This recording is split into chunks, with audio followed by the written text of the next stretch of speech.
6월 28일 월요일 하나님 앞에 나아가는 조용한 시간 에티큐 시작합니다. 오늘도 우리 함께 기도문을 읽으며 하나님의 말씀 앞에 나아가도록 하겠습니다. 하나님, 오늘도 하나님 말씀 앞에 나왔습니다. 이 시간 진실된 마음으로 말씀 앞에 서게 하시고 이 시간 하나님이 주시는 말씀대로 살아가게 해주세요.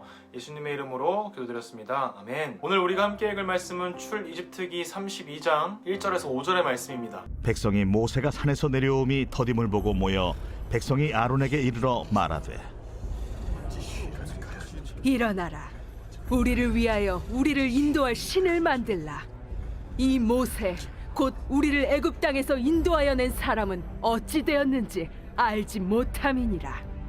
아론이 그들에게 이르되, 너희의 아내와 자녀의 귀에서 금고리를 빼어 내게로 가져오라.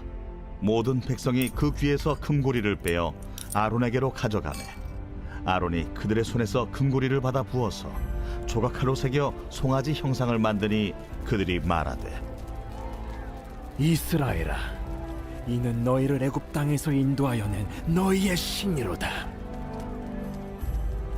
아론이 보고 그 앞에 제단을 쌓고 이에 아론이 공포하여 이르되, 내일은 여호와의 절일이니라. 오늘 말씀을 읽었을 때 친구들 마음 가운데 조금은 뜬금없다는 생각이 들 것 같아요. 우리는 모세에게 하나님께서 성막을 짓는 방법을 알려주시는 이야기를 정말 2주 동안이나 계속해서 우리가 보고 있었는데, 우리가 읽은 말씀에서 백성들은 모세가 오랫동안 산에서 내려오지 않고 있다라고 이야기를 하고 있죠. 친구들이 기억하고 있을지 모르겠지만 5월 31일 날 우리가 함께 나눴던 말씀에 모세가 산 위에 올라가서 하나님과 그 구름에 둘러싸여서 하나님의 영광이 그곳에 있었습니다 라는 이야기를 같이 나눴었어요. 그 안에서 하나님께서 모세에게 이렇게 성막을 짓는 방법이나 다양한 법들을 말씀해 주셨는데, 그 동안 이 이스라엘 백성들은 시내산 아래에서 40일 동안이나 기다리게 된 거예요. 이 시내산 아래에서 이 모세만을 기다리고 있던 이 이스라엘 백성들에게 이 40일이라는 시간은 조금 어렵고 힘들고 불안한 시기였을 거예요. 그래서 그런지 몰라도 다 같이 아론에게 몰려가서 우리를 앞서서 갈 신을 만들어 달라고 이야기를 하고 있죠. 근데 이 상황에 아론이 어떻게 대응을 했냐면, 그들의 가지고 있는 그 금부치를 전부 다 모아서 송아지 모양의 틀에 그 금을 부어서 금 송아지 상을 만들게 했어요. 그런데 사실 이스라엘 백성들이 이 금 송아지 상을 만든 이유를 보면 하나님 이외에 다른 신을 섬기기 위해서 그런 것은 아닌 것 같아 보여요. 그들이 그 금송아지 상을 보면서 이것은 너희를 이집트에서 인도해낸 너희의 하나님이다 라고 말하는 것을 보면, 이들은 하나님이란 분을, 이스라엘을 인도하시고 이집트에서 구원하신 그 하나님을 이 금송아지의 모습으로 표현을 했던 거죠.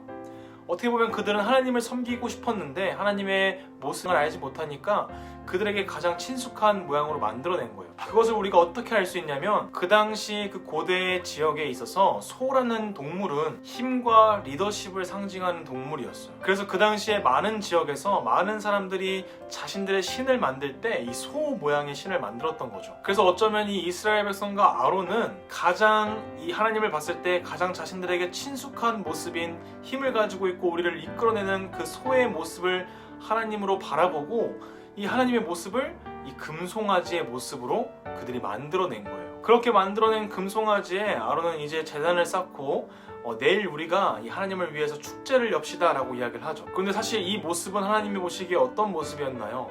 하나님께서는 성경에서 그들이 우상을 섬기고 있다고 이야기를 해요. 그들은 하나님에 대해서 자신이 생각하고 있는 그 신의 모습의 안에 하나님을 강제로 넣어서 그 소의 모습으로 하나님을 바라보고자 했던 거예요. 사실 우리들의 삶 가운데 이 금송아지를 만들어낸 이 이스라엘과 아론의 모습이 우리에게도 있진 않나요? 하나님이라면 분명히 이렇게 해주실 거야. 하나님은 나를 사랑하시니까 나에게 좋은 것, 나에게 기쁜 것만 주실 거야. 이렇게 생각을 하고 있다가 그와 반대로 이루어지는 상황과 모습들을 바라볼 때 우리는 금세 그 하나님을 원망하고 미워하고 하나님은 없다라고 저주해요. 그렇게 의심이 될 때가 있는 거죠. 어쩌면 내 안에 하나님은 이런 분이야, 나에게 이러한 것들을 해주실 거야 라고 만들어내는 그 하나님의 모습이 이 이스라엘 백성들이 만들어낸 그 금송아지의 모습과 별반 다르지 않지는 않을까, 우리 친구들이 한번 생각해 봤으면 좋겠어요. 이렇게 금송아지를 만들어낸 이스라엘 백성들에 대해서 하나님께서는 그것이 분명히 죄라고 말씀하세요. 우리가 정말 오늘 이 말씀을 통해서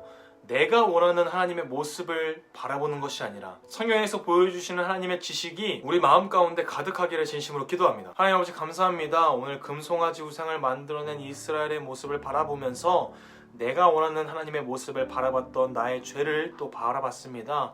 우리 친구들이 우리의 삶 가운데 온전히 하나님께서 알려주시는 성경을 통해서 말씀하시는 그 하나님의 존재를 깨닫고 나에게 언제나 하나님의 선한 것을 주시는 그 하나님을 온전히 따라갈 수 있는 우리 모든 초동부 될 수 있도록 주님 인도하여 주세요. 예수님의 이름으로 기도드렸습니다. 아멘.